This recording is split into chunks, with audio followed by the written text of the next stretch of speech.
ಬಂಧುಗಳೇ, ಇವತ್ತು ಗಂಗಾವತಿ ತಾಲೂಕಿನ ಬಸವಾಪಟ್ಟಣದಲ್ಲಿ ನಡೆಯುತ್ತಿರುವಂತಹ ನಮ್ಮ ಕೆಆರ್ಎಸ್ ಪಕ್ಷ ವತಿಯಿಂದ ಹಮ್ಮಿಕೊಂಡಿರುವಂತಹ ಮದ್ಯ ನಿಷೇಧ ಜಾರಿಗಾಗಿ ಒತ್ತಾಯಿಸಿ ಹಾಗೂ ಅಕ್ರಮ ಮದ್ಯ ಮಾರಾಟ ನಿಲ್ಲಿಸಬೇಕು ಅಂತ ಏನು ಹೋರಾಟ ಮಾಡಿದ್ದೀವಿ, ಆ ಹೋರಾಟದಲ್ಲಿ ನಾವು ಅಬಕಾರಿ ಇಲಾಖೆ ಅಧಿಕಾರಿಗಳನ್ನು ಕರೆಸಿದ್ದೀವಿ. ಇವತ್ತು ಆ ಹೋರಾಟದ ಸಂದರ್ಭದಲ್ಲಿ ಮುಖ್ಯಮಂತ್ರಿಗಳಿಗೆ ಮತ್ತು ಅಬಕಾರಿ ಇಲಾಖೆ ಅಧಿಕಾರಿಗಳಿಗೆ ಪತ್ರ ಕೊಡ್ತೀವಿ.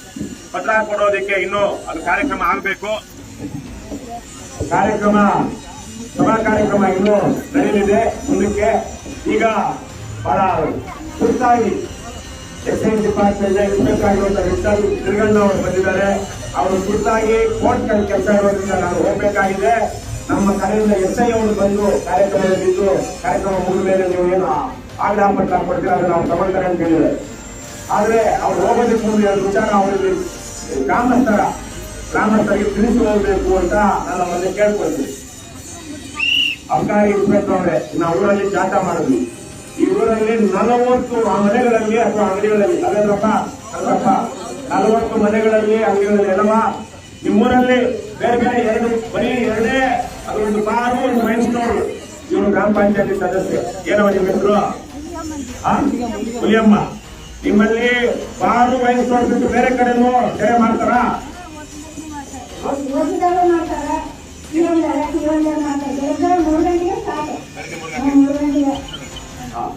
ಈಗ ಎಲ್ಲಿ ಅವರು SI ಹೋಗ್ರಾ ಪಂಪಾಪತಿ ಈಗ ಅವರಿಗೆ ಕೇಳೋಣ. ಯಾಕಂದ್ರೆ ಅವ್ರ ಕಡೆ ಇದೆಯಾ? ಈಗ ವಿಠಲ್ ಅವರೇ ಇದ್ದಾರೆ, ಅವರೇ ಮಾಹಿತಿ ಕೊಡಲಿ ಸರ್. ಇಲ್ಲಿ ಎರಡು ಒಂದು ವೈನ್ ಸ್ಟೋರ್ ಅವರು ಅವರಿಗೆ ಕೊಟ್ಟಿರುವಂತಹ ಸಮಯದಲ್ಲಿ ಮದ್ಯ ಮಾರಾಟ ಮಾಡೋದಕ್ಕೆ ಅವಕಾಶ ಇದೆಯೋ ಇಲ್ವೋ? ಇದೆ ಅಷ್ಟೇ, ಇದೆ ಅಂತ ಇದಂತೆ. ಅವರು ಬಾರ್ ಅಂಡ್ ರೆಸ್ಟೋರೆಂಟ್ ಅವರು ವೈನ್ ಸ್ಟೋರ್ ಅವರು ಏನ್ ಸರ್ಕಾರದ ಲೈಸೆನ್ಸ್ ಪಡೆದಿದ್ದಾರೋ ಅವರು ಸಾರಾಯಿ ಮಾಡೋದಕ್ಕೆ ಅಥವಾ ಏನ್ ಮದ್ಯ ಮಾರಾಟ ಮಾಡೋದಕ್ಕೆ ಅವಕಾಶ ಇದೆಯೋ ಇಲ್ವೋ ಗೌರ್ಮೆಂಟ್ ಕಡೆಯಿಂದ? ಇದೆ, ಅದು ಕಾನೂನುಬದ್ಧ ಅಲ್ವಾ? ಅದೇನು ಅಪರಾಧ ಅಲ್ಲ. ಸರಿ, ನಮ್ದೇನು ಸಮಸ್ಯೆ ಇಲ್ಲ, ಅದೇ ನಮ್ ವಿರೋಧ ಇಲ್ಲ. ಅವ್ರು 9 ಗಂಟೆಗೆ ಕೇಳಿದ್ರೆ ತಪ್ಪು. 10 ಗಂಟೆಯಿಂದ ರಾತ್ರಿ ಅದು ಮುಂಜಾನೆ ಬೆಳಿಗ್ಗೆ 9 ಗಂಟೆಯಿಂದ ರಾತ್ರಿ 12ವರೆಗೆ. ಇದು CL2 ಬೆಳಿಗ್ಗೆ 10 ಗಂಟೆಯಿಂದ ರಾತ್ರಿ 10ವರೆಗೆ. ಇದು ಅವರು ಲೈಸೆನ್ಸ್ಗೆ ದುಡ್ಡು ಕೊಟ್ಟಿದ್ದಾರೆ, ಸರ್ಕಾರದಿಂದ ಅನುಮತಿ ಪಡ್ಕೊಂಡಿದ್ದಾರೆ, ಶುಲ್ಕ ಕಟ್ಟಿದ್ದಾರೆ. ಹಾಗಾಗಿ ಅವ್ರಿಗೆ ಮಾರೋದಕ್ಕೆ ಯಾರು ಅಡ್ಡ ಹಾಕೋದಿಲ್ಲ, ಅವ್ರು ಮಾರ್ಕೊಳ್ಳೋದು. ಆದ್ರೆ ಊರಲ್ಲಿ ಇವ್ರು ಹೇಳ್ದಂಗೆ, ಹುಲಿಯಮ್ಮ ಹೇಳ್ದಂಗೆ ಈ ಅಂಗಡಿನಲ್ಲಿ, ಕಿರಾಣಿ ಅಂಗಡಿನಲ್ಲಿ, ಬೇರೆ ಬೇರೆ ಮನೆಗಳಲ್ಲಿ ಮಾರೋದಕ್ಕೆ ಅವಕಾಶ ಇದೆಯಾ? ಇಲ್ಲ ಸರ್, ನಾನು ಈಗಾಗಲೇ ಇವರು ಅಮ್ಮವರು ಹುಲಿಯಮ್ಮ ನಾನು ಮೀಟಿಂಗ್ಗೆ ನಿಮ್ಮ ಗ್ರಾಮ ಸಭೆಗೆ ನಾನು ಬಂದಿದ್ದೀನಿ ಅಂತ ಹೇಳ್ತಿದ್ದೀರಿ. ಅವತ್ತು ನಾವು ಊರಾಗ ಅಡ್ಡಾಡಿ ಎಲ್ಲ ಅಕ್ರಮವಾಗಿ ಮದ್ಯ ಮಾಡ್ತಕ್ಕಂಥವ್ರನ್ನ ಹೊರತುಪಡಿಸಿ ಇವೆಲ್ಲ ಸಹಾಯ ಸಹಕಾರದಿಂದ ಗ್ರಾಮ ಸಭೆ ಪಂಚಾಯತಿಗೆ ನಡೆದಂಥ ಸಭೆಗೆ ನಾನು ಹಾಜರಾಗಿದೆ ಸರ್. ಈಗ ನಾನು 8 ತಿಂಗಳು ಬಂದಿದ್ದೇನೆ. 8 ತಿಂಗಳು ಒಂದು ವರ್ಷ ಆಗಿದ್ದು. ಅವಾಗ ನಾನು ಕಠಿಣ ಕ್ರಮ ತಗೊಂಡು ಕಂಪ್ಲೀಟ್ ಆಗಿ ಬಂದ್ ಮಾಡಿದ್ದೆ. ಇಲ್ಲ ಸರ್, 4 ತಿಂಗಳ ಬಂದ್ ಮಾಡಿದ್ರೆ ಸರ್, ನಾವೇ ನಿಮಗೆ ಖುದ್ದಾಗಿ ಲೇಟರ್ ಕೊಟ್ಟು ಗ್ರಾಮ ಪಂಚಾಯತಿ ಅವ್ರವ್ರ ಮೇಡಮ್ ಅವ್ರಿಗೂ ಕೊಟ್ಲಿದ್ದ ಕೂಡ ನಾವು ಅದಕ್ಕೆ ಅವ್ರಿಗೆ ಲೇಟರ್ ಕೊಟ್ಟಿದ್ವಿ. ಅವ್ರು ಕೂಡ ಲೇಟರ್ ಕೊಟ್ಟಿದ್ದಾರೆ. ಅವ್ರು ಕಟ್ಲಿದ್ದಾನೆ ಲೇಟರ್ ಕೊಟ್ಟಿದ್ದೀವಿ. ಸ್ವತಃ ನಾವು ಕೇಸ್ ಕಟ್ಲಿದ್ದೆಲ್ಲ ನಾವು ಲೇಟರ್ ಕೊಟ್ಟಿದ್ದೀವಿ. ನಿಮಗೆ ಲೇಟರ್ ಕೊಟ್ಟು 2-3 ಸಲ ನಿಮ್ಮ ಆಫೀಸಿಗೆ ಭೇಟಿಯಾಗಿ ಬಂದಿಲ್ಲ. ಆದ್ರೆ ನೀವು ಬಂದಿದ್ದೀರಿ. ಬಂದು ಪಂಚಾಯತಿ ಬಂದು ಎಲ್ಲ ಮೆಂಬರ್ನ ಅಧ್ಯಕ್ಷನ ಎಲ್ಲ ಕರೆಸಿ ಸಭೆ ಮಾಡಿ ಅದನ್ನ ಹೇಳಿದ್ರಿ ಕೂಡ ಸರ್. ಮತ್ತೆ ಯಾಕೆ ನೀವು ರಿಟರ್ನ್ ಚಾಲು ಮಾಡಿದ್ರಿ? 3-4 ತಿಂಗಳ ಬಂದ್ ಮಾಡಿದ್ರಿ. ಬಂದ್ ಮಾಡಿ ಮತ್ತೆ ಒಳ್ಳೆ ಯಾಕೆ ನೀವು ರಿಟರ್ನ್ ಚಾಲು ಮಾಡಕ್ಕೆ ನಿಮಗೆ ಅವಕಾಶ ಕೊಟ್ಟಾರ ಯಾರು? ಪರ್ಮಿಷನ್ ಕೊಟ್ಟಾರ ಯಾರು ಸರ್? ವಿದ್ಯಾವಂತಿ ಅವರು ಈಗ ಊರಲ್ಲಿ ಅಕ್ರಮವಾಗಿ ಮದ್ಯ ಮಾರಾಟ ಮಾಡ್ತಿದ್ರೆ ನಿಮ್ಮ ಗಮನ ಬಂದಿದ್ಯಾ? ರೈಡ್ ಮಾಡಿದ್ರು, ಏನಾದ್ರು FIR ಮಾಡಿದ್ರಾ? FIR ಮಾಡ್ಲಿಲ್ಲ ಅಂದ್ರೆ ವಿಠಲ್ ಅವರೇ, ಶಿಕ್ಷೆ ಆಗ್ಲಿಲ್ಲ ಅಂದ್ರೆ ಯಾರು ಹೇಳೋದಿಲ್ಲ. ನೀವು ಬರೀ ರೇಟ್ ಮಾಡಿದ್ರೆ ಸಿಗ್ತಾ ಏನಾದ್ರು ರೇಟ್ ಮಾಡಿದಾಗ? ಈಗ ನಾವು ನಮ್ಮ ಇಲಾಖೆಯಿಂದ ಮಾಹಿತಿ ಬಂದಾಗ ಅಥವಾ ನಮ್ಮ ಗಮನಕ್ಕೆ ಬಂದಾಗ ನಾವು 2 ರೀತಿ ಕ್ರಮ ತಗೋತೀವಿ. ಒಂದು ಸಾರ್ವಜನಿಕ ಸ್ಥಳಗಳಿಗೆ ಕೂಡಲಿಕ್ಕೆ ಅವಕಾಶ ಮಾಡಿಕೊಡೋದಕ್ಕೆ ಒಂದು FIR ಬೇರೆ, ಹಾಗೂ ಅಕ್ರಮವಾಗಿ ನಷ್ಟವನ್ನು ಪಾವತಿಸಿಕೊಂಡು ಸಹಿತವಾಗಿ ಮಾರಾಟ ಮಾಡ್ತಿದ್ದ ಅನ್ನೋ ಮಾಹಿತಿ ಮೇರೆಗೆ ನಾವು ಹೇಳಿ ಮಾಡಿದಾಗ ಇದ್ರ ಕಂತರೊಂದಿಗೆ ಅವನು ವೈಯಕ್ತಿಕವಾಗಿ ಸರ್ಕಾರದಿಂದ ತಾನು ಹೊಂದತಕ್ಕಂಥ ಮಧ್ಯಕ್ಕಿಂತ ಜಾಸ್ತಿ ಹೊಂದಿದಲ್ಲಿ ಅವನ ಮೇಲೆ ನಾವು ಘೋರ ಪ್ರಕಾರದ ದಾಖಲು ಮಾಡ್ತೀವಿ. ಅದು ಕೋರ್ಟ್ನಲ್ಲಿ ವಾದದಲ್ಲಿ ಅದಕ್ಕೆ ನಾನು ಕೇಳಿದ್ರೆ ಇಲ್ಲಿ ನೀವು ರೇಟ್ ಮಾಡಿದ್ರೆ ಅಂತ ಹೇಳ್ತಾ ಇದ್ದಾರೆ. ಏನಾದ್ರು ಸಿಕ್ಕಿತ್ತ ಅವತ್ತು ನಿಮಗೆ ಅವರ ಖಾಸಗಿ ಬಳಕೆಗೆ ಮೀರಿದ ಕಾನೂನು ಬಾಹಿರವಾದ ದಾಸ್ತಾನು ಇತ್ತ? ನಮ್ಮ ಸಿಕ್ಕಿದ್ರೆ ನಾವು ಘೋರ ಪ್ರಕಾರ ದಾಖಲು ಮಾಡ್ತಿದ್ವಿ. ಬಟ್ ಇಲೆಕ್ಷನ್ ಟೈಮ್ಗೆ ನಮಗೆ ಸಿಕ್ಕಿದ್ದು. ನಾವು ಅವಾಗ ಬೈಕ್ ಮೇಲೂ ಸೀಲ್ ಮಾಡಿದ್ವಿ, ಆ ವ್ಯಕ್ತಿ ಮೇಲೆ ಎಫ್ಐಆರ್ ಮಾಡಿದ್ವಿ. ಆ ತದನಂತರದಲ್ಲಿ ಇವರು ಕಥಾಮುಖಿ ಮಾತನಾಡ್ತಾರಲ್ಲ ಅದನ್ನು ಸಹಿತ ಬಂದ್ ಮಾಡ್ತಿದ್ದೆ. ಮನೆಗೆ ಹೋಗಿ ಇವರು ಗ್ರಾಮ ಪಂಚಾಯತ್ ಸದಸ್ಯರ ಒಪ್ಪಂದ ಕೇಳ್ಬೋದು, ಸರ್ ನೀವು ಸರಿಯಾಗಿ ಡ್ಯೂಟಿ ಮಾಡಿಲ್ಲ ಅಂತ ಹೇಳಿದ್ರೆ ನಾನು 4 ತಿಂಗಳು ಸರಿಯಾಗಿ ಡ್ಯೂಟಿ ಮಾಡಿದ್ದೀರಾ, ಆಮೇಲೆ ಮಾಡಿಲ್ಲ ಅಂತಿದ್ದಾರೆ. ಈಗ ಇನ್ನೊಂದು ಹೇಳ್ತೀನಿ ನೋಡಿ, ನಾನು ಎಲ್ಲಿವರೆಗೆ 20 ದಿನ ಈ ವಲಯದಲ್ಲಿ ನಾನು ನೋಡಿದೆ. 1965 ಅಬಕಾರಿ ಕಾಯ್ದೆಯ ಕಲಂ 54 ಪ್ರಕಾರ ಒಬ್ಬ ಅಬಕಾರಿ ಇಲಾಖೆ ವ್ಯಕ್ತಿ ಏನು ಜವಾಬ್ದಾರಿತ ಅಧಿಕಾರಿಗೆ ಅಕ್ರಮವಾಗಿ ಮದ್ಯ ಮಾರಾಟ ಮಾಡೋದನ್ನು ನಿಲ್ಲಿಸಲಿಕ್ಕೆ ಅಷ್ಟೇ ಒಬ್ಬ ಸರ್ಕಾರಿ ನೌಕರಕ್ಕಾಗಿ ಅದರ ಚುನಾಯಿತ ಪ್ರತಿನಿಧಿಗಳು ಹಾಗೂ ಅಲ್ಲಿ ಇದ್ದಂಥ ಅಧ್ಯಕ್ಷರು ಎಲ್ಲರಿಗೂ ಒಂದೇ ಜವಾಬ್ದಾರಿ. ಯಾಕಂದ್ರೆ ಒಂದು ನಿಮಿಷ, ಈಗ ನನಗೆ ಒಂದು 3 ತಾಲೂಕಿನ ವ್ಯಾಪ್ತಿಗೆ ನಾನು ಒಂದು ಕಚೇರಿ, ನಿಮ್ಮ ವಾರ್ಡ್ಗಳಿಗೂ ಒಂದು ವಾರ್ಡ್ನಲ್ಲಿ ನಾನು ನಿಮ್ಗೆ ಅವತ್ತು ಹೇಳಿದೆ ಏನಂತ, ನಿಮ್ಮ ವಾರ್ಡ್ಗಳನ್ನು ಸ್ವಚ್ಛವಾಗಿ ತಗೊಂಡ್ರೆ ನಿಮಗೂ ಕಾನೂನು ಪ್ರಕಾರ ಅಷ್ಟೇ ಜವಾಬ್ದಾರಿ ಇದೆ ಅಂತ ನಾನು ಹೇಳಿದ್ದೆ ತಮಗೆ. ನೀವು ಎಷ್ಟು ಜನರಿಗೆ ಮಾಡಿ ನಿಮ್ಮ ವಾರ್ಡ್ನಲ್ಲಿ ಸಭೆ ಸೇರಿ ಆ ಮಾತಾಡೋಂಥ ವ್ಯಕ್ತಿನ ಪ್ರಯತ್ನ ಮಾಡಿದ್ರೆ ಬಂದ್ ಮಾಡಲಿಕ್ಕೆ ಬಹಳ ಒಳ್ಳೆ ಹೇಳ್ತಿದಾರಮ್ಮ ಅವರು. ಅವ್ರು ಹೇಳ್ತಿರೋದು ಏನು ಅಂದ್ರೆ, ಕಳ್ಳತನನ ಕೇವಲ ಪೊಲೀಸರೇ ಬಂದು ನಿಲ್ಲಿಸಬೇಕಾಗಿಲ್ಲ. ಪೊಲೀಸರು ಕೇಸ್ ಮಾಡಿ ಕೋರ್ಟ್ ಕೊಟ್ಟು ವಿಚಾರಣೆ ನಡೆಸಿ ಶಿಕ್ಷೆ ಆಗೋದಕ್ಕೆ ಅವ್ರಿಗೆ ಅಧಿಕಾರ ಇದೆ. ಆದ್ರೆ ಕಳ್ಳತನವನ್ನು ನಿಲ್ಲಿಸೋದಕ್ಕೆ ನಮ್ಗೆಲ್ರಿಗೂ ಜವಾಬ್ದಾರಿ ಇದೆ, ನಮ್ಗೆಲ್ರಿಗೂ ಅಧಿಕಾರ ಇದೆ ಅಂತ ಅವ್ರು ಹೇಳ್ತಾ ಇರೋದೇನವ ಇತ್ತೆ ಅಂದ್ರೆ, ನಾನೇ ಬಂದು ಅಲ್ಲಿ ಕಳ್ಳತನ ಅಕ್ರಮವಾಗಿ ಮಾರಾಟ ಮಾಡ್ತಾ ಇದ್ರೆ ನೀವು ಅಕ್ರಮವಾಗಿ ಮಾರಾಟ ಮಾಡ್ತಿದ್ರಿ ನಿಲ್ಲಿಸಿ ಅಂತ ಹೇಳ್ಬೇಕಾಗಿಲ್ಲ, ಊರಿನ ಜನರು ಹೇಳ್ಬೋದು. ಹಾಗಾಗಿ ನೀವು ಗ್ರಾಮ ಪಂಚಾಯತಿ ಸದಸ್ಯರು, ಅಧ್ಯಕ್ಷರು, ಊರಿನ ತಾಯಿ ತಂದೆ ಆಗಿರುವಂತಹ ಊರಿನ ಮುಖಂಡರು, ನೀವು ಯಾವಾಗ ಜವಾಬ್ದಾರಿ ತಗೊಳ್ತೀರಾ? ನೀವು ಆ ಜವಾಬ್ದಾರಿ ತಗೊಳ್ಬಹುದು, ಪಿಡಿಒ ತಗೊಳ್ಬಹುದು. ನೀವು ತಗೊಳ್ತೀರಾ? ಕೇವಲ ಅವ್ರಿಗೆ ಸಾಕಷ್ಟು ಕಾರ್ಯಭಾವನೆ ಇದೆ. ಅವ್ರಿಗೆ ಅವ್ರು ಹೇಳಿದಾಗೆ ಎಷ್ಟು 3-4 ತಾಲೂಕಲ್ಲಿ ಇರ್ಬೇಕು. ಅವ್ರು ಇರೋದ್ರಿಂದ ಸಿಬ್ಬಂದಿ ಕಡಿಮೆ, ಆದ್ರೆ ಅವ್ರು ಬಂದಾಗ್ಲೂ ಎಷ್ಟೋ ಜನ ಸರಿಯಾಗಿ ಸಾಕ್ಷಿ ಬರೋದಿಲ್ಲ. ಅವರು ಇಲ್ಲಿದೆ ಅಂತಾರೆ, ಮತ್ತೆ ಅವ್ರು ಬರೋದಿಲ್ಲ. ಸಾಕ್ಷಿ ಬೇಕು, ಮಂತ್ರಿ ಬೇಕು, ಪಂಚನಾಮೆ ಆಗ್ಬೇಕು, 5 ಜನ ಸಾಕ್ಷಿ ಆಗ್ಬೇಕು, ಮತ್ತೆ ಕೇಸ್ ಆದ್ಮೇಲೆ 5 ಜನ ಹೋಗಿ ಕೋರ್ಟ್ ಅಲ್ಲಿ ನಿಂತ್ಕೊಳ್ಬೇಕು. ಆ ರೇಟಿವನ್ನ ಊರಿನ ಜನ ತೋರಿಸ್ಬೇಕು. ಎಲ್ಲಿ ತನಕ ಜನ ಕಳ್ಳತನ, ಕೊಲೆ, ಗುಲಿಗೆ ಇವೆಲ್ಲ ನಿಲ್ಸೋದಕ್ಕೆ ಮುಂದಾಗಲ್ವೋ ಪೊಲೀಸರು ನಂಬ್ಕೊಂಡ್ರೆ ಆಗೋದಿಲ್ಲ. ಹಾಗಾಗಿ ಅವರು ಬಹಳ ಚೆನ್ನಾಗಿ ಹೇಳಿದ್ದಾರೆ. ಆದ್ರೆ ಒಂದು ಪ್ರಶ್ನೆ ಅವರಿಗೆ ನೀವು ಕೇಳಬೇಕಾಗಿರೋದು, ನಿಮಗೆ ನಾವು ದೂರು ಕೊಟ್ಟಾಗ ನೀವು ಬಂದಿದ್ರು ಇಲ್ವೋ ಅಂತ. ಅವರು ಬರ್ದೇ ಇದ್ರೆ ಅಲ್ಲಿ ಬಂದು ಯಾವ್ದೋ ಮನೆಯಲ್ಲಿ ಏನ್ ಮಾಡದೇ ಇದ್ರೆ ಅದು ಅವ್ರು ತಪ್ಪಾಗುತ್ತೆ. ನೀವು ಅದಕ್ಕೆ ಇನ್ಮೇಲೆ ಸರ್ ನಿಮ್ದು ನಂಬರ್ ಕೊಡ್ರಿ, ನಂಬರ್ ಕೊಟ್ಟು ಬರ್ಕೊಂಡ್ರಪ್ಪ, ಬರ್ಕೊಂಡ್ರ ಊರವ್ರು ಬರ್ಕೊಂಡ್ರು. ನೀವು ಸುಮ್ಮನೆ ನನ್ನ ನಂಬರ್ ತಗೊಳ್ಳಿ 9901 ಒಂದು ನಿಮಿಷ ಬರ್ಕೊಂಡ್ರು 9901 5431 59 24 ತಾಸಿನಲ್ಲಿ ಒಂದು ನಿಮಿಷದ ಮಟ್ಟಿಗೆ ನಾವು ಆಗಲ್ಲ ರೀ. ನಿಮ್ಗೊಂದು ಗೊತ್ತಿರಲಿ. ಬಟ್ ಏನು ನಾನು ಬಂದಾಗ ನಿಮ್ಮ ಊರಿನ ಜನತೆಗೆ ನಾನು ಯಾರಾದರೂ ಕರ್ಕೊಂಡು ತಂದ್ರೆ ಸರ್ಕಾರ ಮಾಡಬೇಕ ಅವ್ನ ಮನೆ ಕೆಲಸ ಮಾಡೋಕ್ಕಾಗಲ್ಲ ನನಗೆ.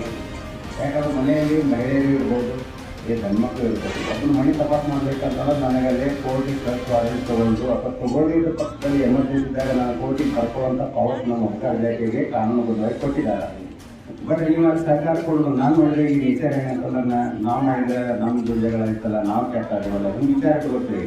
ಬಟ್ ಮತ್ತೆ ಗ್ರಾಮವನ್ನಾಗಿ ಮಾಡಲಿಕ್ಕೆ ನೀವು ಇಲಾಖೆಯಲ್ಲಿ ಕೈ ಜೋಡಿಸಿದ್ರೆ ಮಾತ್ರ ಸಾಧಕ್ಕೆ ಇಲಾಖೆ ಜವಾಬ್ದಾರಿ ಅಂದ್ಕೊಂಡಾದ್ರು ತಪ್ಪು ಕಲ್ಪನೆ ನಿಮ್ಮದು. ನಾವು ಮಾಡೋ ಪ್ರಯತ್ನ ಮಾಡಿರ್ತೀವಿ. ನೀವು ವಾರ್ಡಲ್ಲಿ ನಿಮ್ಗೊಂದು ಎಷ್ಟು ಒಬ್ಬ ಮಾಡ್ತಿದ್ರೆ ನಾವು ಬುದ್ಧಿ ಹೇಳಕ್ಕಾಗಲ್ಲ ಅಂತಂದ್ರೆ ನಾನು ಯಾವ ರೀತಿ ನಾನು ಹೇಳಕ್ಕಾಗಲ್ಲ. ಬಸವಪಟ್ಟಣದವರು ಎಲ್ಲರೂ ಧೈರ್ಯದಿಂದ ಯಾರಾದ್ರೂ ಸಾರಾಯಿ ಹೆಂಡ ಅಕ್ರಮ ಮಾರಾಟ ಮಾಡ್ತಿದ್ರು ಹೇಳ್ತೀರಪ್ಪ, ಹೇಳ್ತೀರಾ? ಗಾಂಧಿ ಎಂತ ಬ್ರಿಟಿಷ್ ದೊಡ್ಡ ಸಾಮ್ರಾಜ್ಯದ ಎದುರಾಕೊಂಡು ಬರೀ ಲಂಗೋಟಿ ಕಟ್ಕೊಂಡು ಧೈರ್ಯವಾಗಿ ಹೋರಾಟ ಮಾಡುವಂತ ಗಾಂಧಿನದ ಇದು. ಹಾಗಾಗಿ ನೀವು ಕುಕ್ಕರಾದ್ರೆ ಇವತ್ತು ಆತರ ಅಕ್ರಮ ಮಾರಾಟ ಮಾಡ್ತಿದ್ದವರೆಲ್ಲ ಬಂದ್ ಮಾಡಿದಾರಲ್ಲ, ಇವತ್ತು ಮಾಡಿದಾರಲ್ವಾ ನಾಳೆ ಅದನ್ನು ಉಳಿಸ್ಕೊಳ್ಳೋ ಯೋಗ್ಯತೆ ಯಾರು ಯೋಗ್ಯತೆ ಮೇಲೆ ನಿಂತಿದೆ? ಅದು ನಿಮ್ಮ ಊರಿನ ಜನರ ಮೇಲೆ ನಿಂತಿದೆ. ಗ್ರಾಮ ಪಂಚಾಯತಿ ಸದಸ್ಯರು, ಗ್ರಾಮ ಪಂಚಾಯತಿ ಅಧಿಕಾರಿಗಳು, ಅಬಕಾರಿ ಇಲಾಖೆಯವರ ಮೇಲೆ. ಎಲ್ಲಕ್ಕಿಂತ ಮುಖ್ಯವಾಗಿ ನಿಮ್ಮ ಮೇಲೆ ನಿಂತಿದ್ರೆ ನಿಮ್ಮ ಅಕ್ಕಪಕ್ಕದ ನಿಮ್ಮ ಅಣ್ಣ ತಮ್ಮ ಅಕ್ಕ ತಂಗಿ ಕುಟುಂಬಗಳು ಉಳಿಬೇಕು ಅಂದ್ರೆ ಈ ಒಂದು ಇನ್ನೂರಲ್ಲಿ ಸರಿಯಾಗಿ ಮಾಡಿಸ್ಬೇಕು. ಮತ್ತೆ ಮುಕ್ತ ಗ್ರಾಮ ಅಂತ ಘೋಷಣೆ ಮಾಡಿಸ್ಬೇಕು. ದಯವಿಟ್ಟು ಅದನ್ನ ಮಾಡಿ ಅಂತ ಈ ಸಂದರ್ಭದಲ್ಲಿ ಕೇಳ್ಕೊಂಡ. ನಮ್ಮ ಗ್ರಾಮದಲ್ಲಿ ಈಗಾಗಲೇ 2 ಸ್ಟಾಕ್ಗಳು ಸರ್ಕಾರ ಕಾನೂನುಬದ್ಧವಾಗಿ ಕೊಟ್ಟಿದ್ದಾರೆ. ಇನ್ನು ಹೊರತುಪಡಿಸಿ ಮಾರಾಟ ಮಾಡ್ತಾರಂತಂದ್ರೆ ಅದು ನಮಗೂ ಸಹಿಸಿಕೊಳ್ಳ ಆಗದಂತ ಒಂದು ವಿಚಾರ.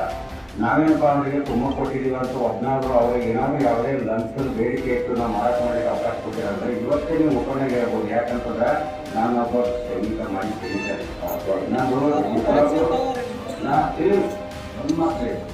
ಸತ್ಯ ಮಾತಾಡೋದು ಇಲ್ಲಿ ಗಾಂಧಿ ಮಹಾತ್ಮ ಗಾಂಧಿ ಅವರ ಕಾರಣದಲ್ಲಿ ಮಾತಾಡ್ತಾ ಇದ್ದೀವಿ ಅಂದ್ರೆ ನಾವು ಇದಕ್ಕೆ ಮಾತಾಡಬೇಕು. ಮೊಳೆ ಕಣ್ಣ ಮುನ್ನ ಮಾತು ಬೇಡ ನನಗೆ. ದಯವಿಟ್ಟು ನಾವು ಒಂದೇ ವಿನಂತಿ ಮಾಡ್ತೀವಿ, ಆಯಾ ಈ ಗ್ರಾಮದ ಪ್ರತಿಯೊಬ್ಬ ವಾರ್ಡ್ ಮೆಂಬರು ನೀವು ಎಚ್ಚೆತ್ತುಕೊಂಡ ಸ್ವಲ್ಪ ಎಫರ್ಟ್ ಹಾಕಿದ್ರೆ ಸ್ವಾಮೀಜಿಗಳು ನಿರ್ಮೂಲನೆ ಕಂಪ್ಲೀಟ್ ಆಗತ್ತಾ. ಪುರಾಣಿಗೆ ಹೋಗಿ ಆದ್ಮೇಲೆ ಕೂಡಿ ಬರ್ಲಿ, ಪರವಾಗಿಲ್ಲ, ಒಂದು ಗಾಡಿ ಮೇಲೆ ಆಗಲ್ಲ. ಬಟ್ ದಯವಿಟ್ಟು ಇಲ್ಲಿ ಬೆಳಗಿನ ಜಾವ ತೆಗಿತಾರಂತೆಲ್ಲ ಅಥವಾ ರಾತ್ರಿ 12 ಗಂಟೆವರೆಗೂ ಭಾಳ ಟೈಮಿಂಗ್ ಇದೆ. ಅದು ಎಲ್ಲ ಆಗಿನಲ್ಲಿ ಒಳ್ಳೆ ಮಾರಾಟ ಮಾಡಿ ಅದು ಮಗಿದ ಒಂದು ಮರ್ಯಾದೆಯಿಂದ ಬರತಕ್ಕಂಥ ಸಾರ್ವಜನಿಕರಿಗೆ ಡಿಸ್ಟರ್ಬೆನ್ಸ್ ಆಗ್ತಿತ್ತು ಅಂತಂದ್ರೆ ಇಲ್ಲಿ ವಿಪರ್ಯಾಸ ಆಗುತ್ತೆ. ನೀವು ದಯವಿಟ್ಟು ನಾನು ನೋಡಿ ಕೈ ಜೋಡಿಸ್ತೀನಿ. ನಾನು ಬಂದಾಗ ಮೆಂಬರ್ಗಳನ್ನ ನಾನು ಪರಿಸರಣೆ ಮಾಡ್ಕೊಳ್ತೇನೆ ಮ್ಯಾಲ. ಆಮೇಲೆ ಈಗ ನಮ್ಮ ಮೆಹಬೂಬ್ ಆಕ್ಷನ್ ತಗೊಂಡಿರ್ತಾರೆ. ಆಕ್ಷನ್ ಅಲ್ಲಿ ಸಾಕ್ಷಿ ಸಮೇತ ಸಿಕ್ಕಿದ್ರೆ ಮಾತ್ರ ಆಕ್ಷನ್ ತಗೊಳಕ್ಕಾಗೋದು. ಹಿಂದೆ ಮಾಡಿದ್ದ ಅಂತ ಹೇಳ್ಬಿಟ್ಟು ಈಗ ಹೋಗಿ ಆಕ್ಷನ್ ತಗೊಳಕ್ಕಾಗಲ್ಲ. ಅವರು ಮಾಡ್ತಾ ಇರುವಂತಹ ಸಂದರ್ಭದಲ್ಲಿ ಹೋಗಿ ರೆಡ್ ಹ್ಯಾಂಡ್ ಆಗಿಡಿದ್ರೆ ಸಾಕ್ಷಿ ಆಗುತ್ತೆ. ಅಥವಾ ಹಿಂದೆ ಮಾಡಿರೋದಕ್ಕೆ ಏನಾದ್ರು ಈಗಲೂ ಹಾಳಾಗದೆ ಇರುವಂತಹ ಸಾಕ್ಷ್ಯ ಇದ್ರೆ ಮಾತ್ರ ಆಕ್ಷನ್ ತಗೊಳಕ್ಕಾಗುತ್ತೆ. ಸುಮ್ಮನೆ ಆಕ್ಷನ್ ತಗೊಳ್ಳಿ ಅಂತ ಹೇಳಿದ್ರೆ ಮೆಹಬೂಬ್ ಆಗಲ್ಲ. ಅವರು ತಿಮ್ಮಪ್ಪ ಇದ್ದಾನೆ, ತಿಮ್ಮಪ್ಪ ಮನೆ ರೇಟ್ ಮಾಡ್ಬೋದು ಅಂದ್ರೆ ಆಮೇಲೆ ಅವ್ರು ಸೇರ್ಬೋದು. ಆಯ್ತು, ಗೊತ್ತಿದೆಯಲ್ಲ.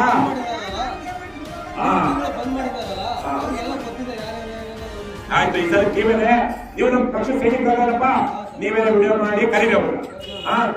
ಈಗ ಇನ್ನೊಂದು DMSS ಕಾಯ್ದೆ 2023 ಏನು ಜಾರಿ ಆಯ್ತಲ್ಲ, ಮೊದಲಿಂದಕ್ಕೂ ಈಗಿಂದಕ್ಕೂ ತುಂಬಾ ಪರಿವರ್ತನೆ ಆಗಿದೆ. ಹೇಗಂದ್ರೆ ನಾನೊಬ್ಬ ಪಂಚನಾಗಿ ವಿಷಯ ತಿಳಿಸ್ಕೊಂಡ್ರೆ ನನ್ನ ಮೊಬೈಲ್ನಲ್ಲಿ ವಿಡಿಯೋ ಸ್ಟಾರ್ಟ್ ಆಗಿರ್ತದೆ, ಆಡಿಯೋ ವಿಡಿಯೋ. ಕೋರ್ಟ್ನಲ್ಲಿ ಕಂಪಲ್ಸರಿ ನಾನು ಸ್ಟಾರ್ಟ್ ಹಿಡ್ಕೊಂಡು ಪಂಚನಾಮಿ ಮುಗಿಯೋವರೆಗೂ ವಿಡಿಯೋ ಮಾಡ್ಕೊಂಡ್ರೆ ಕೋರ್ಟಿಗೆ ನಾನು CD ಮಾಡಿ ಕೊಡ್ಬೇಕಾಗತ್ತೆ. ನಾಳೆ ವಾದವಾದದಾಗ ಎಷ್ಟೇ ಜನ ಖುಲಾಸೆ ಆಗ್ತಿದ್ರು ಅದನ್ನ ತಡೆಗಟ್ಟೋ ಸಲುವಾಗಿ ಏನ್ ಮಾಡ್ತಾರೆ, ನಿಜವಾಗ್ಲೂ ಶಿಕ್ಷೆ ಆಗ್ಬೇಕಂತ ಅನ್ಕೊಂಡು ಸಮಾಜದಲ್ಲಿ ಈ ರೀತಿ ಘಾತಕ ಕೆಲಸ ನಡಿಬಾರ್ದು ಅನ್ಕೊಂಡಾಗಿ ಸರ್ಕಾರ ಕಾನೂನು ತಿದ್ದುಪಡಿ ಮಾಡೈತಿ. ಅದ್ರೊಳಗೆ ನಾವು ಏನು ಮಾಡಕ್ಕಾಗಲ್ಲ, ಸ್ಟಾಪ್ ಮಾಡಕ್ ಹೋಗಲ್ಲ. ನೀವು ಗಮನಿಸಿರಿ. ಅದಕ್ಕಾಗಿ ನೀವು ಧೈರ್ಯವಾಗಿ ಮುಂದೆ ಬಂದ್ರೆ ಇದಾಗತ್ತೆ. ಇನ್ನೂ ಹೆಚ್ಚಿನ ನಂದು ಒಂದು ವೈಯಕ್ತಿಕ ನಿಮ್ಗೆ ಉಪಾಯ ಹೇಳ್ಕೊಡ್ತೀನಿ. ಅವ್ರೇನ್ ಮಾರಾಟ ಮಾಡೋದಲ್ಲ, ನೀವು ಗ್ರಾಮ ಮಟ್ಟದಲ್ಲಿ ಒಂದು 4 ಬೈಠಕ್ ಮಾಡ್ಕೊಳ್ತೇವೆ. ಯಾಕಂದ್ರೆ ನಿಮ್ಮ ಊರಾಗ ಹೋಗಿಬೇಡ, ನಾವು ಹೊರಗಿಂದ ಬಂದು ಗುಲಾಯ ಅಲ್ಲ. ಹೌದಾ? ಊರಿಗೆ ಬಿಕ್ಕಿ ಮಾರಾಟ ಯಾರು ಬೇರೆ ಇರಲ್ಲ. ಯಾಕಂದ್ರೆ ನಿಮ್ಮೂರಿಗೆ ಯಾರಾದ್ರೂ ಸಂಗೀತ ಕೊಟ್ಟಾಗ ಮಾತ್ರ ಆ ರೀತಿ ವ್ಯಾಪಾರ ಮಾಡ್ಕೊಡ್ತಾರೆ. ಅದಾಮುಚಿಯರು ಅವ್ರಿಗೆ ಲೈಸೆನ್ಸ್ ಇರಲ್ಲ. ಬಟ್ ನೀವು ಎಲ್ಲರೂ ಮೀಟಿಂಗ್ ಮಾಡ್ರಿ, ನನ್ನ ಗಮನಕ್ಕೆ ತರ್ರಿ, ಫೈನಲ್ ಮೀಟಿಂಗ್ ನಾನು ಕರೀರಿ. ಯಾಕಂದ್ರೆ ನೀವು ಉಳಿದೂರಿನ ಹೋಗಿದ್ದೆ, ಸ್ವಯಂ ಗ್ರಾಮಸ್ಥರು ಕೂತ್ಕೊಂಡು ಸ್ವಾಮೀಜಿಯವರು ಕರೆಸಿ ಅಲ್ಲಿ ಎಷ್ಟೊಂದು ಇಡೀ ಗ್ರಾಮಸ್ಥರೆಲ್ಲರೂ ಬಂದಿದ್ರು. ಅತಿಯಾದ ಖುಷಿ ನನ್ನ ಮನಸ್ಸಿಗೆ. ಉಳಿದವರು ಅದಕ್ಕಾಗಿ ಹಂಗೆ ನೀವು ಎಫರ್ಟ್ ಹಾಕಿರಲ್ಲ. ಏನು ಇದು ಪ್ರಯತ್ನಕ್ಕೆ ಒಂದು 15 ದಿನ ನೀವು ಎಫರ್ಟ್ ಹಾಕಿ ಸಾಕು, ಕಂಪ್ಲೀಟ್ ನಿರ್ಮೂಲನೆ ಹೋಗುತ್ತಾ. ಅದಕ್ಕೆ ನನ್ನ ಸಹಕಾರ ಇದೆ. ಅವರು ಮಾಜಿ ಸೈನಿಕರು ಅಂದ್ರೆ ಅವರು ದೇಶಕ್ಕಾಗಿ ಪ್ರಾಣದ ಹಂಗು ತೊರೆದು ಗಡಿ ಕಾಯೋದಕ್ಕೆ ಹೋಗಿದ್ದಂಥವ್ರು. ಅದಾದ ನಂತರ ನಿವೃತ್ತರಾದ ಮೇಲೆ ಬಂದು ಅಬಕಾರಿ ಇಲಾಖೆಯ ಅಧಿಕಾರಿಯಾಗಿದ್ದಾರೆ. ಅವ್ರು ಇಷ್ಟೊತ್ತು ಮಾತಾಡಿದ್ರಲ್ಲಿ ಅವ್ರು ಪ್ರಾಮಾಣಿಕರು ಅಂತ ನನಗೆ ಅನ್ನಿಸ್ತಾ ಇದೆ. ಅವ್ರು ಪ್ರಾಮಾಣಿಕರಲ್ಲ ಅಂದ್ರೆ ನಮ್ಗೆ ಅದು ಅವ್ರ ಪಾಪ. ಇಷ್ಟು ನಾವು ಅವ್ರನ್ನ ಬಹಳ ಗೌರವದಿಂದ ಗೌರವ ಬಂದಿದೆ. ಇಷ್ಟಲ್ಲವೇ ನೀವು ಹೇಳಿದ ವಿಚಾರ ಮತ್ತೆ ನೀವು ದೇಶಕ್ಕಾಗಿ ಪ್ರಾಣಾರ್ಪಣೆ ಮಾಡೋದಕ್ಕೆ ಸಿದ್ಧವಾಗಿ, ಯಾಕಂದ್ರೆ ಸೈನಿಕ ಹೋಗೋದು ಸುಮ್ಮನೆ ಅಲ್ಲ, ಅದು ದೇಶಕ್ಕಾಗಿ ಮಾಡಿರುವಂತಹ ಸೇವೆಗಾಗಿ ನಾವು ಧನ್ಯವಾದಗಳನ್ನ ಕೃತಜ್ಞತೆಗಳನ್ನ ತಿಳಿಸ್ತೀವಿ. ನಿಮ್ಮ ಇಲಾಖೆ ಕಂದಾಯ ಇಲಾಖೆ ಇದ್ದಂತೆ ಪೊಲೀಸ್ ಇಲಾಖೆ ಇದ್ದಂತೆ ಒಂದು ಪರಮಭ್ರಷ್ಟ ಇಲಾಖೆ ನಿಮ್ಮದು. ಆ ಇಲಾಖೆಯಲ್ಲಿ ನಿಮ್ಮಂತ ಪ್ರಾಮಾಣಿಕ ಹೆಚ್ಚಾದ್ರೆ ಅದು ಪ್ರಾಮಾಣಿಕ ಇಲಾಖೆ ಅಂತ ಬರುತ್ತೆ. ಅಂಬೇಡ್ಕರ್ ಅವರು ದೇಶಕ್ಕೆ ಸಂವಿಧಾನವನ್ನು ಅರ್ಪಣೆ ಮಾಡ್ತಾ ಒಂದು ಮಾತು ಹೇಳ್ತಾರೆ, ಸಂವಿಧಾನ ಎಷ್ಟೇ ಉತ್ಕೃಷ್ಟವಾಗಿರ್ಲಿ, ಎಷ್ಟೇ ಒಳ್ಳೇದಾಗಿರ್ಲಿ, ಆ ಸಂವಿಧಾನವನ್ನು ನಿಭಾಯಿಸುವಂತಹ ಜನ ಕೆಟ್ಟವರಾಗಿದ್ರೆ ಆ ಸಂವಿಧಾನ ಒಳ್ಳೆಯ ಸಂವಿಧಾನವೂ ಕೆಟ್ಟ ಸಂವಿಧಾನವಾಗುತ್ತೆ. ಒಂದು ಸಂವಿಧಾನ ಎಷ್ಟೇ ಕೆಟ್ಟ ಸಂವಿಧಾನವಾಗಿರ್ಲಿ, ಆದ್ರೆ ಆವತ್ತಿನ ಸಂದರ್ಭದಲ್ಲಿ ಅದನ್ನ ನಿಭಾಯಿಸಿರುವಂತಹವರು, ಅದನ್ನ ನಿಭಾಯಿಸಿರುವಂತವ್ರು ಒಳ್ಳೆಯವರಾದ್ರೆ ಕೆಟ್ಟ ಸಂವಿಧಾನವೂ ಒಳ್ಳೆ ಸಂವಿಧಾನ ಆವತ್ತಿಂತ. ನಿಮ್ಮ ಇಲಾಖೆ ಒಂದು ರೀತಿಯಲ್ಲಿ ಆಗಲೇ ಹೇಳಿದಂಗೆ ಕೆಟ್ಟ ಹೆಸರಿದೆ, ನಿಮ್ಮಂತ ಪ್ರಾಮಾಣಿಕರ ಮೇಲೆ ಅದು ನಿಂತಿದೆ, ಅದು ಒಳ್ಳೆ ಹೆಸರು ತಗೊಳ್ಳೋದಕ್ಕೆ ದಯವಿಟ್ಟು ನೀವು ಅದನ್ನ ಮುಂದುವರಿಸಿ. ದೇಶಕ್ಕಾಗಿ ನೀವು ಮಾಡಿದಂಥ ಸೇವೆಗೆ ಧನ್ಯವಾದಗಳು. ನಮ್ಮೆಲ್ಲರಿಗೂ ಸಹಕಾರ ಕೊಟ್ಟು ನಿಮ್ಮವ್ರಿಗೂ, ಯಾಕಂದ್ರೆ ನೀವು ಒಳ್ಳೆಯವರಿರ್ಬೋದು, ನಿಮ್ಮ ಕೆಳಗಡೆ ಇರೋರು ಮೇಲೆ ಇರೋರು ಒಳ್ಳೆಯವರಿದ್ದಾರೆ ಅಂತಿಲ್ಲ. ಮನೆ ಯಾವನೊಬ್ಬ ಅಯೋಗ್ಯ ಸಿಕ್ಕಾಕೊಂಡು ಕೇಳ್ಬೋದು 25 ಲಕ್ಷ ರೆಡ್ ಹ್ಯಾಂಡ್ ಸಿಕ್ಕಾಕೊಂಡು ನಿಮ್ಮ ಇಲಾಖೆಯ DC. ಅದೇ ತರೀಕೆ ನಿಮ್ಮ SI ಇರ್ಬೋದು ಅಥವಾ ಕಾನ್ಸ್ಟೇಬಲ್ ಇರ್ಬೋದು, ಇವ್ರು ಯಾರೋ ಬರ್ತಿರೋವಾಗಲೇ ಅಲ್ಲಿ ರೈಡ್ ಮಾಡ್ತೀವಿ ಬರ್ತೀವಿ, ರೈಡ್ ಮಾಡೋದಕ್ಕೆ ಬರ್ತೀವಿ ಅಂತ ಹೇಳಿ ಮಾಹಿತಿ ಕೊಟ್ಬಿಟ್ರೆ ತಪ್ಪಾಗ್ಬೋದು. ಹಾಗಾಗಿ ಅದಕ್ಕಿಂತ ದೊಡ್ಡ ಅದಕ್ಕೆ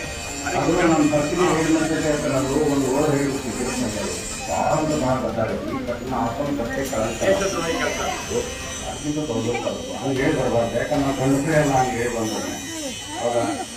ಹಾಗಾಗಿ ಅವರನ್ನು ನೀವು ವಿಶ್ವಾಸ ತಗೊಂಡು ನಿಮ್ಮ ಇಲಾಖೆಯವರನ್ನ ಪ್ರಾಮಾಣಿಕವಾಗಿ ಕೆಲಸ ಮಾಡಿ ನಿಮ್ಗೆ ಒಳ್ಳೇದಾಗಲಿ ಅಂತ ಮತ್ತೊಮ್ಮೆ ನಾನು ಶುಭ ಕೊಡ್ತೀನಿ. ನಿಮ್ಮ ಇಲಾಖೆಯಿಂದ ಯಾರು ಬರ್ತಾರೋ ಅದು ಕಳ್ಸ್ಕೊಡಿ. ಸಭಾ ಕಾರ್ಯಕ್ರಮ ಆದ್ಮೇಲೆ ನಾವು ಪತ್ರ ಕೊಡ್ತೀವಿ. ಅದಕ್ಕೆ ನೀವು ಒಂದು ರಿಸೀವ್ ಕಾಪಿ ಕೊಟ್ಟು ಒಂದು ಮುಖ್ಯಮಂತ್ರಿಗಳಿಗೆ, ಇನ್ನೊಂದು ನಿಮ್ಮ ಇಲಾಖೆ ಉಪಾಯುಕ್ತರ ನಿಮ್ಮ ಜಿಲ್ಲೆಯಲ್ಲಿ ಡೆಪ್ಟಿ ಕಮಿಷನರ್ ಅಥವಾ ಸರ್ಕಾರಿ ಉಪಾಯುಕ್ತರು ಅವರಿಗೆ ನೀವು ದಯವಿಟ್ಟು ಅದನ್ನ ಕಳಿಸ್ತೀವಿ. ನೀವು ಇರ್ತೀರಾ, ಅದು ಏನಾದ್ರು ಕೆಲಸ ಇದೆಯಾ ಬಿಡಿ. ಮತ್ತೆ ನೀವು ಒಂದು ನಿಮಿಷ ಈಗ ನೀವು ಇಷ್ಟೊತ್ತು ಆಗಿದೆಯಲ್ವಾ, ನಿಮ್ಮ ವಿಚಾರವನ್ನ ಈ ಗ್ರಾಮದಲ್ಲಿ ನಡೀತಿರುವಂತಹ ಅಕ್ರಮಗಳ ಬಗ್ಗೆ ಅಥವಾ ಈ ಅಕ್ರಮ ಮದ್ಯ ಮಾರಾಟ ಬಗ್ಗೆ ಗ್ರಾಮ ಪಂಚಾಯತಿ PDO ಆಗಿ ಇನ್ನು ನೀವೇ ಸರ್ವಶಕ್ತರು ಇದೆಯಾ? ಇನ್ನು ಎಷ್ಟು ದಿವಸ ಇದೆ? 29 ಕ್ಲಾಸ್. 29 ಆದ್ಮೇಲೆ ಇಡೀ ಗ್ರಾಮದ ಸಂಪೂರ್ಣ ಗ್ರಾಮ ಪಂಚಾಯತಿ ಹತೋಟಿ ನಿಮ್ಗೆ ಬರುತ್ತೆ. ಹಾಗಾಗಿ ಒಳ್ಳೆ ವಿದ್ಯಾವಂತರಿದ್ದೀರಾ, ನೀವು PDO ಎಕ್ಸಾಮ್ ಬರೆದು ಬಂದಿದ್ದೀರಾ. ಬಹಳ ದೊಡ್ಡ ಈ ಊರನ್ನ ಒಂದು ಮುಂದಿನ ದಿನಗಳಲ್ಲಿ ಮಾದರಿ ಗ್ರಾಮವಾಗಿ ನಿರ್ಮಿಸುವ ಎಲ್ಲ ಅಧಿಕಾರ ಜವಾಬ್ದಾರಿ ನಿಮ್ಮ ಮೇಲೆ ಇರುತ್ತೆ. ಇಂಥ ಸಂದರ್ಭದಲ್ಲಿ ಈ ಊರಲ್ಲಿ ನಡೀತಿರುವಂತಹ ಅಕ್ರಮಗಳನ್ನ ನಿಲ್ಲಿಸೋದು ಸಹ ನಿಮ್ಮ ಕೈಲಿರುತ್ತೆ. ನೀವೇನ್ ಕ್ರಮ ತೆಗೆದುಕೊಂಡಿದ್ರೆ ಮುಂದಕ್ಕೆ ಏನ್ ಕ್ರಮ ತಗೊಳ್ತೀರಾ ದಯವಿಟ್ಟು ಸಭೆಗೆ ಮಾಹಿತಿ, ಗ್ರಾಮಸ್ಥರು ಮಾಹಿತಿ ಕೊಡಿ. ಸ್ವಲ್ಪ ಹಿಂದೆ ಬರೋಣ, 4 ಜನ ನೋಡಿ ಬರೀ ನಮಗೆ ಅಕ್ರಮ ಮದ್ಯ ಮಾರಾಟದ ಬಗ್ಗೆ KRS ಪಾರ್ಟಿಯವರಾದ ಶ್ರೀ ಕನಕಪ್ಪ ಉಳ್ಳೇಕಲ್ಲಿ ನಮ್ಮ ಸಂಘಟನೆಗಳು ಪಂಚಾಯತಿ ಲೆಟರ್ ಕೊಟ್ಟು ಈ ಥರ ಅಕ್ರಮ ಮದ್ಯ ಮಾರಾಟಗಳಿಗೆ ನಡೀತಿದೆ, ಇದು ಮಾಡಿ ಅಂತ ನಾವು ಅವರಿಗೆ ನೀವು ಅವ್ರ ಹೆಸರು ವಿಳಾಸ ಕೊಟ್ಟರೆ ನಾವು ಅವ್ರ ಬಗ್ಗೆ ಅಪರಾಧ ಇಲಾಖೆಗೆ ಪತ್ರ ಬರೀತೀವಿ ಅಂತ ಹೇಳಿದ್ವಿ. ಆಮೇಲೆ ಅವರು ಸ್ವಲ್ಪ ಓವರಾಲ್ ಆಗಿ ಹೇಳಿದ್ರು. ನಾವು ಅದೇ ಲೆಟರ್ ಮೇಲೆ ಅಪರಾಧಿಕರಿಗೆ ಅವ್ರಿಗೂ ಗಮನಕ್ಕೆ ತಂದು ಅವರು ಮತ್ತೆ ಯಾರು ಅಕ್ರಮ ಮಾಡ್ತಾ ಇದ್ರು ಅವ್ರನ್ನ ಕರ್ಕೊಂಡು ಬಂದು ಪಂಚಾಯತಿಗೆ ಬಂದು ಅವತ್ತು ನಮ್ಮದು ಸಭಾ ಸಭೆನೇ ನಡೀತಾ ಇತ್ತು. ಆ ಸಭೆಯ ಮೇಲೆ ಅವ್ರಿಗೆಲ್ಲ ಕರೆದು ಎಲ್ಲ ಸದಸ್ಯರು ಸಮಕ್ಷಮದಲ್ಲಿ ಅವ್ರಿಗೆ ಬುದ್ಧಿ ಹೇಳಿ ಇದಂತ ನಾವು ಈ ಥರ ಮಾಡಬೇಡ ಅಂತೆಲ್ಲ ಇದು ಮಾಡಿ ಮತ್ತು ಬಗ್ಗೆ ಎಲ್ಲ ಸದಸ್ಯರು ಮಾಹಿತಿನೂ ಕೊಟ್ಟರು. ನೀವು ಈ ಥರ ಒಂದು ಬಂದಾಗ ಈ ಥರ ನಮಗೆಲ್ಲ ಸಹಕಾರ ಕೊಡ್ರಿ ಮತ್ತು ಏನೇನು ಮಾಡ್ತೀವಿ ಇಷ್ಟೊತ್ತನ ಏನು ಹೇಳಿದ್ರಲ್ಲ ಅದನ್ನೆಲ್ಲ ಸಭೆಗೆ ತಿಳಿಸಿದ್ದು. ಅದು ಆದ್ದರಿಂದ ನಾವು ಸ್ಟೇ ಕ್ರಮ ತಗೊಂಡ್ವಿ. ಮತ್ತು ಇವತ್ತು ನಮಗೆ ಇದು ಮತ್ತೆ ವಾಪಸ್ ಸ್ಟಾರ್ಟ್ ಆಗಿದೆ ಅಂತ ಯಾವುದೇ ದೂರು ಬಂದಿರಲಿಲ್ಲ ಸರ್ ನಮಗೆ. ಅದು ಥರ ಬಂತಂದ್ರೆ ನಾವು ಮತ್ತೆ ಸೇಮ್ ಆ ರೀತಿ ಕ್ರಮ ತಗೊಳ್ತೀವಿ ಅಂತ ಈ ಮೂಲಕ ಹೇಳೋದಕ್ಕೆ ಇಷ್ಟಪಡ್ತೀವಿ. ಧನ್ಯವಾದಗಳು. ವಿಠಲ್ ಅಬಕಾರಿ ಇಲಾಖೆ ಇನ್ಸ್ಪೆಕ್ಟರ್ ಮತ್ತೆ ವಿದ್ಯಾರ್ಥಿಯವರಿಗೆ ಈಗ ನೀವು ಬಂದಿದ್ದಕ್ಕೆ ಧನ್ಯವಾದಗಳು. ಮತ್ತೆ ದಯವಿಟ್ಟು ನೀವು ನಿಮ್ಮ ಸುಮೋಟೋ ನೀವೇ ಕಾಂಗ್ರೆಸ್ ತಗೊಂಡು ಸುಮೋಟೋ ಆಕ್ಷನ್ ಮುಂದಾಗಬೇಕು. ಅವರು ಅಷ್ಟೇ ಯಾರಾದ್ರೂ ಅಕ್ರಮವಾಗಿ ಮದ್ಯ ಮಾರಾಟ ಮಾಡ್ತಿರೋರ ಮೇಲೆ ಸರಿಯಾಗಿ ಒಬ್ಬರು ಕೇಸ್ ಹಾಕಿ ಅವ್ರನ್ನ ಜೈಲಿಗೆ ಕಳಿಸಿದ್ರೆ ಮಿಕ್ಕ ಎಲ್ಲ ಕಳ್ಳರನ್ನು ಕದಿಮರನ್ನು ಅವರಂದ್ರನ್ನ ಬಂದ್ ಮಾಡ್ತಾರೆ ಅಕ್ರಮ ಮದ್ಯ ಮಾರಾಟ. ದಯವಿಟ್ಟು ಅದ್ರ 1-2 ನಿಮ್ಮ ಅಧಿಕಾರಾವಧಿಯಲ್ಲಿ 1-2-3 ಜನಕ್ಕೆ ಆತರ ಮಾಡಿ ಮಿಕ್ಕವ್ರು ಒಬ್ಬರಿಗೆ ಪಟ ಕಲಿಸಿದ್ರೆ ಸಾಕು 10 ಜನ ಪಾಠ ಕಲ್ತ್ಕೊಂಡ್ಬಿಡ್ತಾರೆ. ದಯವಿಟ್ಟು ಮಾಡಿ ಅವ್ರು ಕೇಳ್ಕೊಳ್ತಾರೆ. ಮದ್ಯ ಮುಕ್ತ ಕರ್ನಾಟಕ, ಸಾರಾಯಿ ಮುಕ್ತ ಕರ್ನಾಟಕ, ಲಂಚ ಮುಕ್ತ ಕರ್ನಾಟಕ, ಭ್ರಷ್ಟಾಚಾರ ಮುಕ್ತ ಕರ್ನಾಟಕ, ಬಸವಣ್ಣನ ಕಲ್ಯಾಣ ಕರ್ನಾಟಕ, ಕುವೆಂಪುರವರ ಸರ್ವೋದಯ ಕರ್ನಾಟಕ, ಕರ್ನಾಟಕ ರಾಜ್ಯ ಸಮಿತಿ ಪಕ್ಷಕ್ಕೆ, KRS ಪಾರ್ಟಿಗೆ ಧನ್ಯವಾದ. ನಮಸ್ಕಾರ. ಒಳ್ಳೆ ಮಾಡಿ.